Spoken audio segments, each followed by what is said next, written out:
They hid my wheelchair before dinner, whispering, "Crawl if you want to eat." That sentence, that venom disguised as a joke, struck me like a slap across the face, and it has echoed inside me for years, because it was not the cruelty of strangers in some hostile street, but the voices of my own family in the house, where I had been made to believe I was safe. I'm 82 now, and I live alone in a modest apartment with walls thin enough that I can hear my neighbor's television at night and the sound of children running in the hallway in the morning. And although loneliness presses on me at times, I cherish the silence because it is mine, and it does not conceal knives behind smiles. I eat when I want, and I sit where I choose. And if I move slowly, at least the pace is dictated by my own bones and not by the impatient sigh of a son or the sharp tongue of a daughter-in-law. But back then, I was not yet free.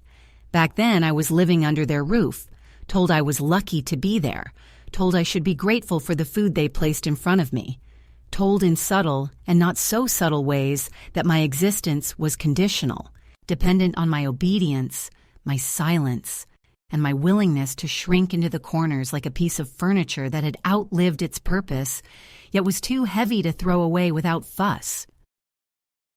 When I first moved in with them, it was supposed to be temporary, a few months after my fall, just until I got strong enough to manage on my own again, but months turned into years because independence kept being postponed by the little sabotages of circumstance and the heavy weight of persuasion.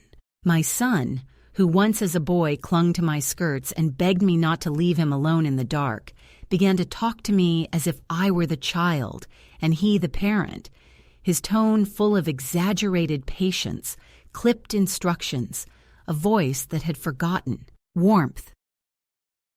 His wife carried her disdain openly, never calling me by name, always she, as if I were not a person but a task, an obligation, a shadow cast over her dinner parties.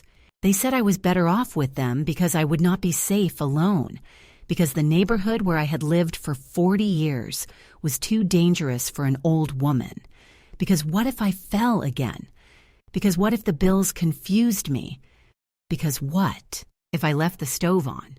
Each because sounded like concern, but behind it was possession, and behind possession was control. I should have seen it sooner, but people who survive decades of compromise learn to tell themselves stories in order to keep breathing. I told myself they meant well, that modern life had hardened them, that stress spoke for them, that tomorrow they would remember tenderness. I told myself these things because the alternative was too painful, that they had grown to see me not as mother or grandmother, but as burden, obstacle, weight. And then came that evening, the smell of roasted chicken drifting through the house, the clatter of plates set on a table that had once been mine, purchased with the wages I earned as a nurse working double shifts. I wheeled myself out of my room when I heard the call to dinner, but the chair was not where I left it. I searched the hallway, the living room, the small alcove where sometimes they shoved it when guests came over, and it was gone. I stood in the doorway leaning on the frame for balance, hearing laughter in the dining room, their voices mingling with the music playing softly from the speaker, and then a whisper, sharp enough to cut through the air, "Crawl if you want to eat." The cruelty of the words was matched only by the casualness with which they were spoken, as if they were merely describing the natural order of things, as if this humiliation was as ordinary as passing the salt. I remember the heat rising in my face, the way my body stiffened, the sudden rush of blood in my ears. I remember thinking for a brief moment that perhaps I had misheard, that perhaps the voices had not been directed at me. But the laughter that followed erased all doubt. They wanted me small. They wanted me ashamed. They wanted me to surrender even the dignity of uprightness. That was the moment something broke inside me. Not loudly, not with rage, but silently, like a fracture in ice that spreads unseen until one day the whole surface gives way. I retreated to my room without a word, closing the door slowly so they would not hear the tremor in my hands. I sat on the edge of the bed staring at the blank wall, and I thought of the years I had spent teaching my son to walk, his tiny hands gripping my fingers, his legs wobbling, his face bright with triumph when he took a few steps on his own. I thought of the countless dinners I had prepared, the nights I stayed awake sewing costumes for school plays, the mornings I rose before dawn to iron his shirt so he would look neat among his classmates. I thought of the promises I made to myself as a young mother, that no matter how little we had, my child would never feel abandoned, never feel less than, never feel unwanted. And now here I was, in my twilight years, listening to the echo of his silence, while his wife sharpened her cruelty into weapons that cut me without leaving visible scars. It is difficult to explain what it does to a person to be told, in words or in gestures, that her right to sit at the table depends on her capacity to humiliate herself. It hollows you. It whispers that perhaps they are right. Perhaps you are too much trouble. Perhaps you are indeed just an old woman clinging to scraps of relevance. But there was another voice inside me, quieter but stubborn, the same voice that had carried me through night shifts at the hospital, through the years after my husband died, through the long hours of solitude when all I had were unpaid bills and, oh, hungry child. That voice did not roar. It simply said no. Not yet aloud, not yet to them, but inside me, it was steady. So I endured those evenings, and I endured the whispers, and I endured the erasure of my chair and the dismissal of my needs. But endurance is not the same as defeat. Endurance, when it thickens and hardens, becomes something else entirely. It becomes the soil in which rebellion grows, even if slowly. I tell you this now, not because I am proud of my silence in that moment, but because silence was my disguise while I gathered the fragments of myself that they had tried to scatter. I tell you this because every story of betrayal begins with a moment like that, a line spoken carelessly but remembered forever, a line that reveals more than years of polite conversation. They thought they had reduced me to knees and elbows, to a crawl, but what they did instead was plant the seed of my uprising. And so this is where my story begins, not with birth or marriage or the chapters that most people think define a woman's life, but with a sentence hissed at me over dinner. That sentence was the map of everything that followed, the wound and the compass, the scar and the weapon. Today, when I sit by my window and sip my tea, when I hear my neighbor's laughter or the children's feet on the stairs, I remember that night not with bitterness, but with clarity. They thought they had silenced me, but in truth they gave me my first real words. They thought they had hidden my chair, but what they hid instead was their own humanity. They thought they had left me crawling, but what they did was force me to stand. And when I finally stood, I did so not only on my own feet, but on the mountain of every indignity they had ever piled on me. That is why I speak now, and that is why I begin with that sentence, because it was both the moment I was broken and the moment I began to be remade. The defining betrayal came a week after that whispered command to crawl, though of course betrayals rarely arrive as single strikes, but more often as accumulations of small cruelties, until one day the pattern reveals itself in such a stark form that denial becomes impossible. And for me, that day was the evening I learned that my son and his wife had not merely hidden my wheelchair for their convenience, but had begun to plan a life in which my very existence would be erased. And the realization did not arrive through confrontation or confession, but through the slip of a careless word. Overheard at the wrong moment, or perhaps at the right moment, because truth has a way of leaking when arrogance grows too sure of itself. I had wheeled myself, or rather dragged myself, into the hallway that evening because I heard the front door open and close and thought perhaps it was my granddaughter coming home from school. And even though she rarely spoke more than a handful of words to me, I still held out hope that perhaps she might pause long enough to ask about my day. but instead it was my son on the phone, his voice low and clipped as he stood near the kitchen, and I stopped in the shadow of the doorway, not because I wanted to eavesdrop, but because something in his tone froze me in place. He was saying, yes, I think guardianship is the best option. She's not managing, she forgets things, and it would streamline the process for the pension and the property, and then silence. Then the sound of him agreeing again, murmuring words of compliance, and the voice on the other end must have been his wife, because when he turned his head slightly, I caught the edge of his expression, the small frown of a man who has already decided something unpleasant but necessary, and in that instant, I realized they were not merely tired of me, but preparing to seize me as one seizes an asset, a form to be filed, a signature to be coerced, a body to be contained under the banner of concern. I remember the taste in my mouth as metallic, as though I had bitten my own tongue, though I had not, and the room seemed to tilt for a moment, the light overhead buzzing faintly, the ordinary sound of a refrigerator motor suddenly roaring like machinery in a factory, and I gripped the doorframe to steady myself.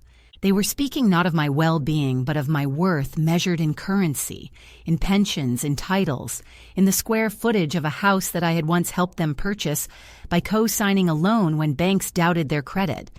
And it struck me that all the hours I had worked in hospitals, all the patients I had bathed, all the long nights I had endured with swollen feet and aching back, all the money I had put aside for what I thought would be a modest but independent old age, had turned not into security but into bait for the trap my own family was setting. I returned quietly to my room, careful not to let the wheels of the chair squeak against the floor, though later I discovered they had hidden it again, perhaps to prove their point, or perhaps to remind me of my fragility, and I sat on the bed with my hands clasped together so tightly that the veins rose like ropes, and I listened to them moving in the kitchen, the clatter of cutlery, the laughter of people who believe themselves righteous, and I felt something shift inside me. It was not anger exactly, though anger came later, but something colder, sharper, more enduring, a clarity, as if a film had been stripped from my eyes and I could see at last the architecture of the cage they were building around me. That night I did not sleep, not because of fear, but because I was making lists in my head, lists of what I still had that was mine, what documents, what numbers, what small reservoirs of strength. I remembered the envelope in my purse where I had kept, for no clear reason, the business card of a lawyer I had once met at a church fundraiser, a man who spoke about the rights of the elderly, about how financial abuse often wore the mask of filial duty. I had slipped the card into my wallet that day thinking I would never need it, but something in me, some cautious instinct, had refused to throw it away, and now I knew why. The next morning, when the house was empty and the air still smelled faintly of the perfume my daughter-in-law wore, sharp and synthetic like flowers forced to bloom out of season, I pulled the card from my wallet and stared at the numbers, memorizing them before tucking it back, because I did not yet dare to call, not while they were near enough to overhear. Instead, I stood slowly, using the edge of the dresser for balance, my knees trembling, and I took a single step, then another, the muscles burning, the joints complaining.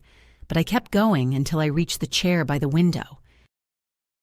It was not much, just a handful of steps, but it was the beginning of something, the rehearsal for a future where I would stand on my own, however unsteady. The betrayal was no longer just the disappearance of a chair or the command to crawl. It was the conspiracy I had overheard, the plan to strip me not only of mobility but of voice, of choice, of legal selfhood. It was the understanding that I was no longer regarded as a mother or grandmother, but as an object to be managed, a signature to be harvested, a problem to be solved through paperwork and signatures in court. And yet in the hollow of that knowledge, in the echo of that casual cruelty, I found something I had not expected: resolve. Because once you know the truth, you cannot unknow it, and once you have heard your name spoken not as a person, but as a case file, something in you either breaks forever or hardens into resistance. And I discovered, late in life, that I was not so fragile as they believed. So the catalyst was not only the whisper to crawl, not only the missing wheelchair, but the realization that my own flesh and blood were preparing to erase me while still keeping my body alive for their convenience. That was the night my story truly turned, because from then on, everything I did, every word I spoke or withheld, every step I practiced in secret, was shaped by the knowledge that I was in a fight not merely for dignity, but for survival as myself. And survival, I had learned long ago in hospital wards and in nights of widowhood, is not granted by kindness, but claimed by will, and I would claim mine. The quiet worsening began so gradually that to an outsider it might have looked like nothing at all, just the slow erosion of small courtesies. But for me, it was like watching the shoreline of a life I had once recognized being pulled away grain by grain until one day I could not tell where the land ended and the sea of diminishment began. And in those days, after overhearing their plans, the air in the house seemed heavier, the walls closer, as though they too had conspired to remind me that I was not wanted in the light of their family life, but relegated to the dim corners where inconvenience could be hidden. They no longer left my wheelchair near my door. Instead, they folded it and shoved it into the closet under the stairs. And when I asked about it, my daughter-in-law smiled thinly and said that keeping it there was safer because otherwise guests might trip. And though her words were coated with a veneer of practicality, I felt the sting of her real intention, which was not to protect the guests, but to erase the sight of me, to erase the proof that in this house lived a body that did not conform to her curated world. Dinner invitations became irregular. Sometimes my son forgetting altogether to call me from my room until plates had already been cleared. And on those nights he would appear at my door with a plastic container, scraped with leftovers, placing it on my nightstand with the muttered assurance that he had saved me something, though the food was always cold, sometimes half-eaten, and I felt as if I were being fed, not out of care, but out of obligation, the way one tosses scraps to a dog that will not be let near the table. My granddaughter began to mimic her mother's tone, rolling her eyes when I asked about her day, whispering to her brother in that high conspiratorial pitch that children use when they know they have the protection of the adults, and I would hear my name followed by a suppressed giggle, as though I had become a character in a cruel game whose rules excluded me. Control seeped into everything disguised as kindness. The house keys I once kept in my purse were quietly removed, my daughter-in-law explaining that it was safer because I might lose them or lock myself out. And though I wanted to protest that I had kept keys for decades without incident, I said nothing, only nodded while inside I felt another strand of my independence snipped. My phone, which once rang with the calls of old friends, stopped working properly because the ringer had been turned off, she said, to protect me from scams, and when I asked about the sudden silence, she said it was better this way, less confusing. And I knew then that I was being cut off from the world outside these walls. Even my medication was rationed with condescending precision. She placed my pills into a plastic organizer, counting them aloud as if I were a child who might swallow them for candy. And when I tried to explain that I knew my own routine, she smiled with that cold patience and told me it was for my own good. Everywhere I turned, I encountered these small humiliations, each one easy to dismiss if taken alone, but together they formed a pattern that was impossible to mistake. They were training me slowly to doubt myself, to question my memory, to believe that I could no longer manage ordinary life. Gaslighting, the word I had once heard on television but never thought would apply to me, began to describe my days. I would say that my wheelchair had been beside my bed, and they would insist it had always been in the closet. I would recall a conversation with my son, and he would claim it had never taken place. I would mention that the refrigerator had been empty of milk, and my daughter-in-law would laugh and hold up the full carton, as though I had dreamed my own hunger. The isolation deepened. They stopped taking me to church on Sundays, explaining that the trip was too tiring for me, though I knew the real reason was that I had once confided in the pastor about my loneliness, and news like that spreads, and they did not want their image tarnished by whispers of neglect. Neighbors who had once dropped by were quietly discouraged. I overheard my daughter-in-law telling one woman at the mailbox that I tired easily and preferred not to be disturbed. And so the visits ceased, and with them the last strands of connection to a community that had once held me. My world shrank to the dimensions of my room, 4 walls decorated with nothing of my choosing, a bed too soft for my back, and a single window that looked out not onto the street, but onto the side wall of the house next door. I began to practice standing at night when the house was quiet, using the back of a chair for balance, lifting myself slowly from the mattress, knees trembling, heart pounding, and holding upright for as long as I could. It was my secret rebellion, my silent preparation. They thought they were reducing me to a crawl, but in those moments I was relearning what it meant to stand, even if only for a few breaths. I counted those breaths as victories, each one proof that I was not entirely what they believed. Once, when the lights went out in a storm, they left me in my room without checking if I had candles or a flashlight, and I understood then how little they cared for my comfort, how much they wanted me to feel helpless. But in the dark, I found a strange confidence because I knew the contours of my room better than they did, and I moved slowly, touching familiar surfaces, feeling my way with the steadiness of memory, and I realized that helplessness is sometimes an illusion imposed by others who need you weak in order to feel strong. The escalation was not a single explosion, but a long suffocation, each day pressing tighter around me, each gesture of false concern, stealing another inch of my autonomy. Yet inside me, under the weight of their contempt, something else was forming. Not despair, but resistance. The slow gathering of strength that comes when you realize that you are in a battle not for comfort, but for the right to exist as yourself. And though the days blurred with loneliness and the nights rang with the echo of their laughter, at tables where I was not welcome, I held on to that quiet rebellion, that nightly standing, that whispered no inside my chest, because I knew even then that this quiet cruelty was not the end of my story, but the sharpening of the knife I would one day use to cut myself free.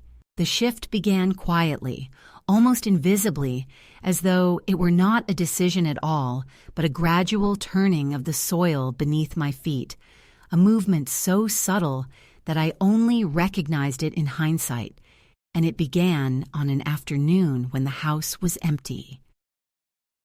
And the silence felt less like abandonment and more like opportunity. They had gone to a gathering at the daughter-in-law's sister's place, taking the children with them, and I was left alone with a bowl of soup that had cooled before it reached my lips. The clock ticked in the hallway, steady and unhurried, and for the first time in weeks I felt no eyes on me, no voice correcting me, no footsteps hovering like guards outside a cell. I stood from the bed and reached for the dresser, pulling myself upright with more determination than grace. And then I did something that felt both reckless and necessary. I took a step without holding on to anything. My knees wobbled, my breath caught, but I remained standing, and the rush of blood in my ears sounded like applause from a crowd only I could hear. It lasted only seconds before I lowered myself back into the chair, but in those seconds I felt something I had not felt in months. Freedom, fragile but undeniable. That taste of freedom became a hunger. I began to practice each night when the house was dark, pacing the width of the room by gripping the wall, counting the steps, whispering encouragement to myself like a nurse tending a patient. I imagined I was my own patient, stubborn and scared, but capable of more than she believed. My body complained. My joints flared with pain. Yet with each attempt, I discovered reserves I thought had long since dried up.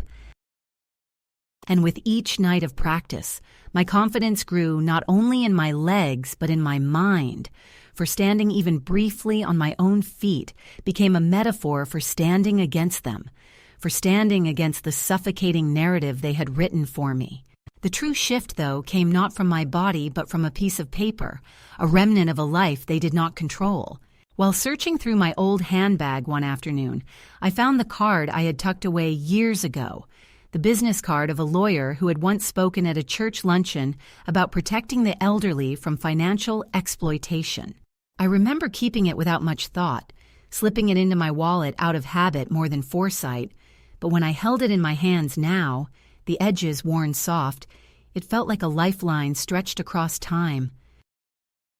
I stared at the name, the embossed numbers, the small promise of a world beyond the walls of this house, and for the first time I thought not only of escape, but of defense, of reclaiming not just my legs, but my life.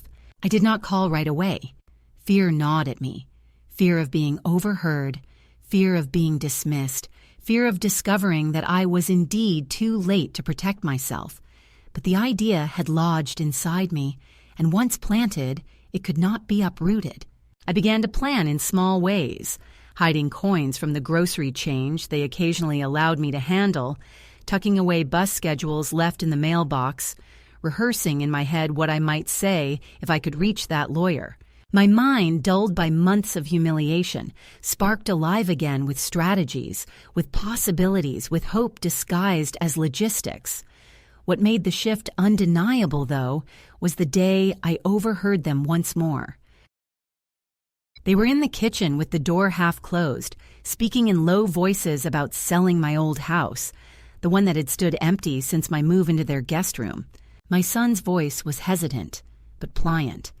My daughter-in-law's sharp with impatience as she said it made no sense to let the place sit when the money could be used better. Better, of course, meant for them. My name was not mentioned as though the house were theirs by right already. I stood in the hallway listening, the floor cold under my bare feet, and instead of despair, I felt a surge of steel through my spine. They might see me as diminished, but I still knew the truth. My name was on those deeds. My signature still mattered. My will was still my own. That night, when the house was finally quiet, I wrote down on a scrap of paper every detail I remembered about that property. Address, year of purchase, bank information, so that I would not forget. It was my proof, my anchor, my reminder that their control was built on illusion. The midpoint of my journey was not marked by triumph, not by confrontation or victory, but by the inward tilt of a compass, a realization that I was no longer simply surviving their neglect, but beginning to prepare for something else. I no longer measured my days by the size of their cruelties, but by the small steps I took in secret. A few feet walked without the chair, a line of numbers memorized, a card hidden under the mattress. Each act was a rebellion, each gesture a seed. I knew then that the story would not end with me silenced or erased, because I had begun, quietly and stubbornly, to rewrite it. The past has a way of pressing itself back into the present with a persistence that feels almost vindictive, as if it cannot tolerate being ignored. And after the fragile beginnings of my secret strength, after the nights of practicing steps and the silent memorization of numbers, the walls of their house began to lean inward again with renewed pressure, reminding me that they had not relinquished their hold, that my small rebellions had not gone unnoticed, and that the war for my autonomy was only just beginning. It started with questions disguised as concern. My son appearing in the doorway of my room with his arms folded, asking if I had been on the phone lately, his tone casual but his eyes narrow, scanning the room as though expecting to find contraband. I told him no, and in a technical sense, it was true because I had not yet dialed the number on that lawyer's card.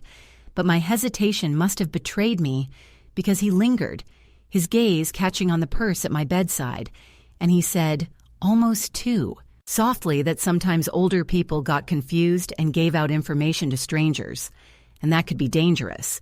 His wife followed later with a similar speech, framed not as accusation but as reassurance, telling me she had read an article about seniors being manipulated into giving away their savings, her voice syrupy and false, and I knew these were not warnings but preemptive defenses, lines rehearsed for the day they might claim that anything I signed or said was the result of confusion, not choice.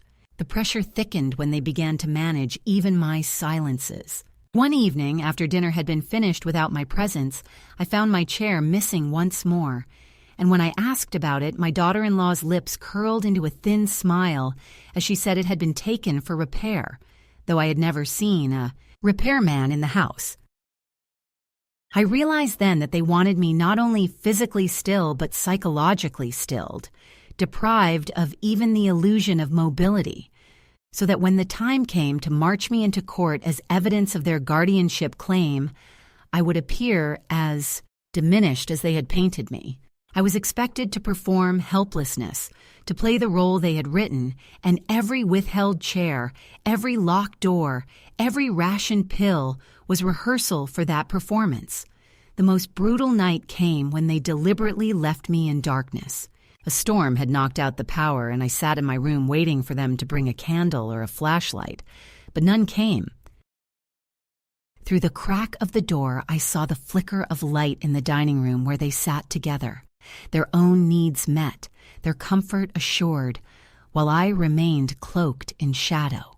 At first I felt panic rising, the old fear of helplessness tightening around my chest, but then I realized that I knew the room better than they did, that my body remembered the geography of the space even when sight was taken away, and slowly I stood bracing against the wall and began to walk. Step by step I moved in the dark, my palms grazing the familiar surfaces, the bedpost, the dresser, the chair back, until I reached the window, and there I stood, upright and steady, the storm outside raging, but the storm inside me quiet, and I understood that what they had meant as punishment had become proof of my resilience.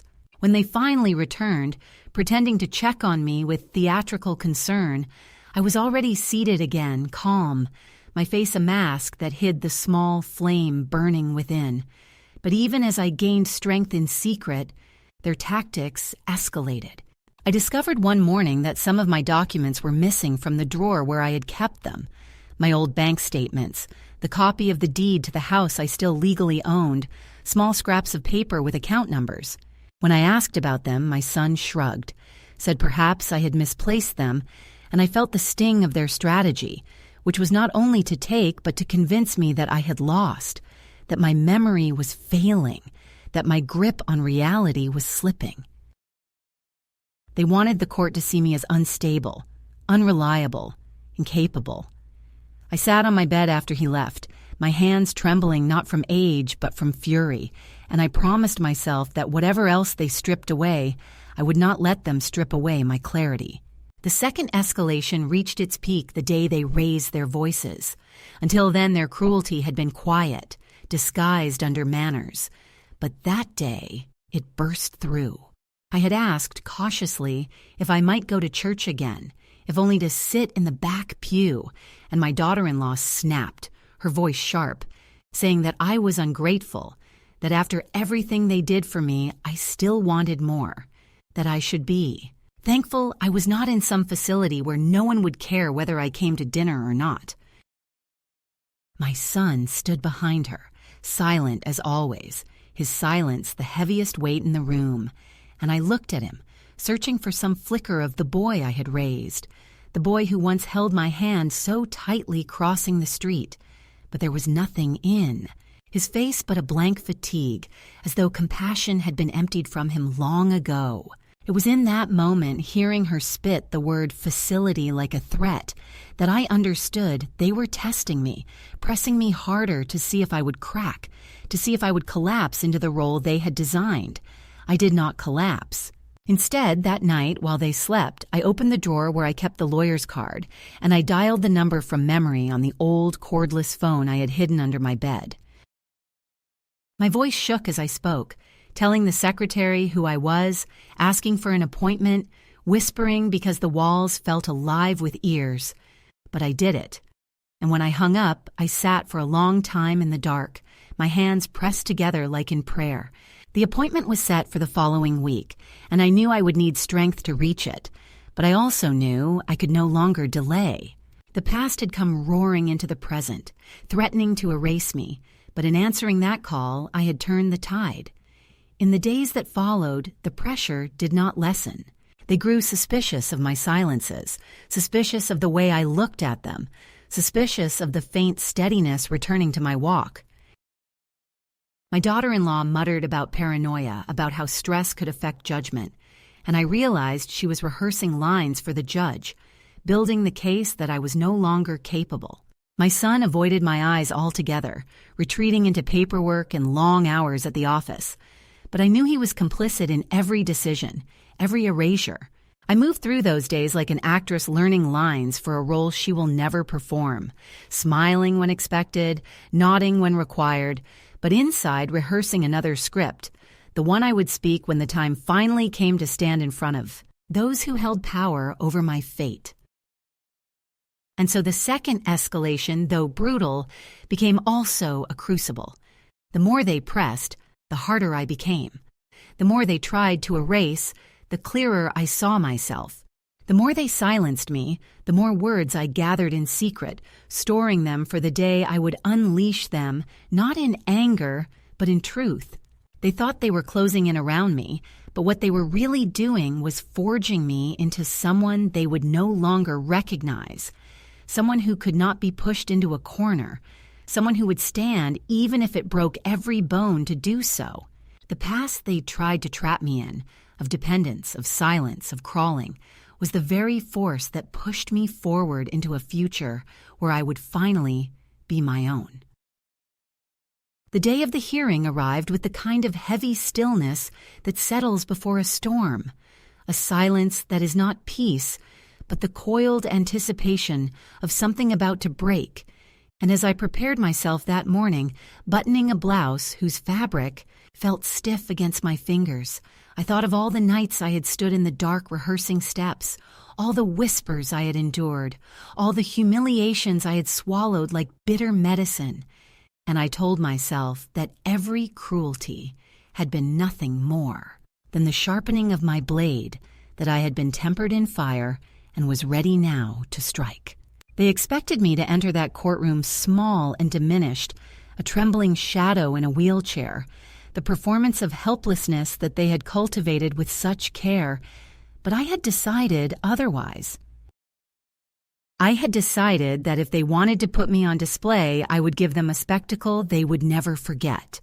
When the car arrived to take us to the courthouse, my daughter-in-law fussed over me with exaggerated gentleness, adjusting the blanket on my lap as though I were fragile glass, and my son hovered behind her with the weary air of a man resigned to a burden. I let them play their roles, silent, watching, until we reached the steps of the courthouse where the lawyer I had contacted weeks before stood waiting, his suit sharp, his gaze steady. My children had not expected him. They assumed they alone would speak for me. The moment my son saw him, his face faltered, and for the first time in months I felt the power tilt, if only slightly, back toward me. Inside the courtroom, the air was cool and smelled faintly of paper and polish.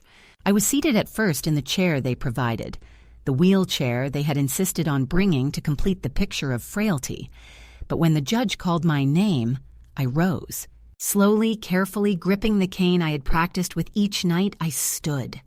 The sound of the wooden chair scraping against the floor as I pushed it back rang louder than any gavel.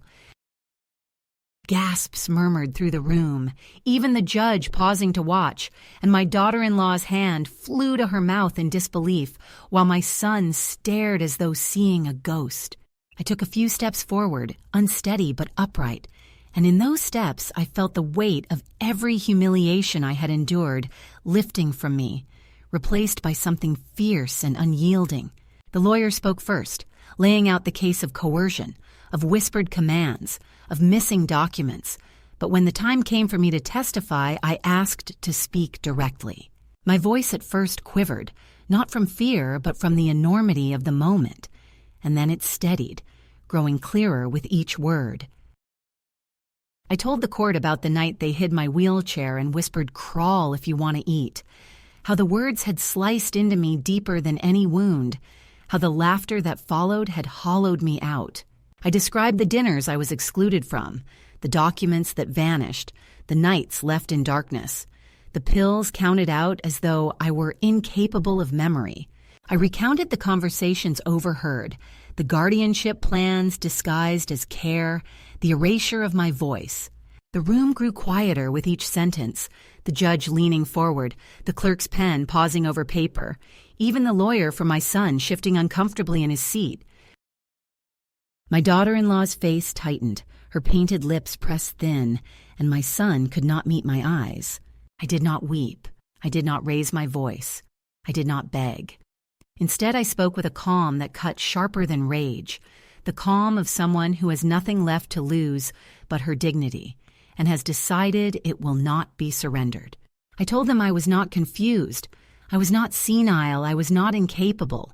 And if my steps were slow, it did not mean my mind was absent. If my body wavered, it did not mean my will was gone. When I finished, the silence was absolute, the kind of silence that follows revelation. The judge cleared his throat and glanced at my children, their faces pale, their confidence fractured.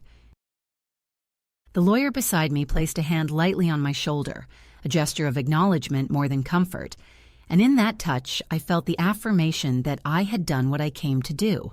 I had spoken, not whispered in my room, not muttered in the dark, not scribbled on scraps of paper to hide under my pillow, but spoken aloud, in public, under oath, with the weight of truth pressing each word into permanence.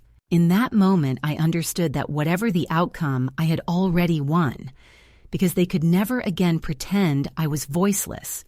They could never again present me as helpless. They could never again erase me with silence. My testimony had burned their performance to ash, and though the legal verdict was yet to be given, the moral one was already sealed. I had stood not only on my own feet but on the truth, and the truth, once spoken, cannot be forced back into silence. When the judgment was finally delivered in my favor, when the papers confirmed that guardianship would not be granted, when the house and pension and decisions of my life remained mine alone, there was no outburst of celebration, no dramatic raising of arms in triumph, only a slow unclenching within me, as though a fist that had been gripping my heart for years had at last begun to loosen its hold.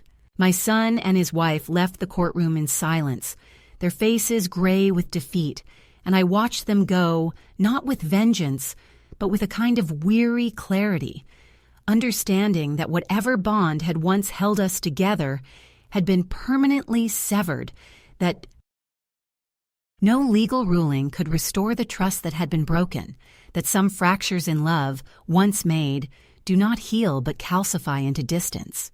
I did not mourn them in that moment. I mourned the years before, the boy I had raised, the family I had believed I belonged to, the future I had imagined, where my old age would be surrounded by warmth rather than suspicion. In the weeks that followed, I moved into a small apartment of my own, a modest place with creaking floors and thin walls. But it was mine, and in its imperfection I found a strange beauty. I arranged the furniture slowly, not to please visitors but to please myself, setting the chair by the window where the sun fell most generously, placing my books within reach, choosing curtains in a color that reminded me of wildflowers I once gathered as a girl. Each act of arrangement felt like a declaration. Here I decide, here I choose, here I live. The first meal I cooked for myself in that apartment was simple: soup simmering on the stove, bread warming in the oven.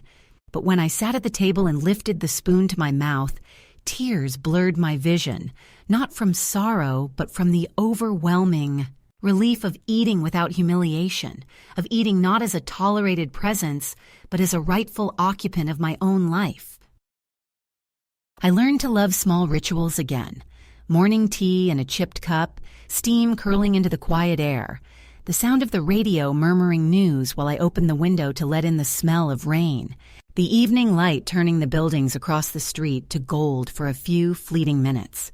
These were not grand triumphs, not victories that would be recorded in any book, but they were mine, and they filled me with a serenity sharper than any revenge. Freedom, I discovered, is not loud but steady, not a shout but a breath taken without permission. At times, memories of that house still visited me: the laughter at dinners from which I was excluded, the cold tone of my daughter-in-law's voice, the silence of my son. But instead of wounding, those memories now served as reminders of what I had survived, proof of the distance between who I was then and who I had become. They had wanted me crawling, diminished, erased, but I had stood, and in standing, I had reclaimed more than autonomy. I had reclaimed the right to be seen, the right to define myself, the right to live without apology. Sometimes in the evenings, when the world outside my window grows quiet and the shadows stretch long across the floor, I think of other women, women who might even now be sitting in rooms where their voices are dismissed, where their presence is tolerated but unwelcome, where whispers of control wear the mask of care. To them, I would say, if they take your chair, find your feet, however unsteady. If they take your words, gather them in silence until the day you can release them like arrows. If they tell you to crawl, remember that dignity cannot be taken. It can only be surrendered, and you need not surrender it. I speak not as a heroine, but as an old woman who was underestimated, who was betrayed, who was pressed into corners until she discovered that corners can be foundations if you learn to push back. And so my story ends not with a return to the family I once had, but with the quiet creation of a life I can call my own.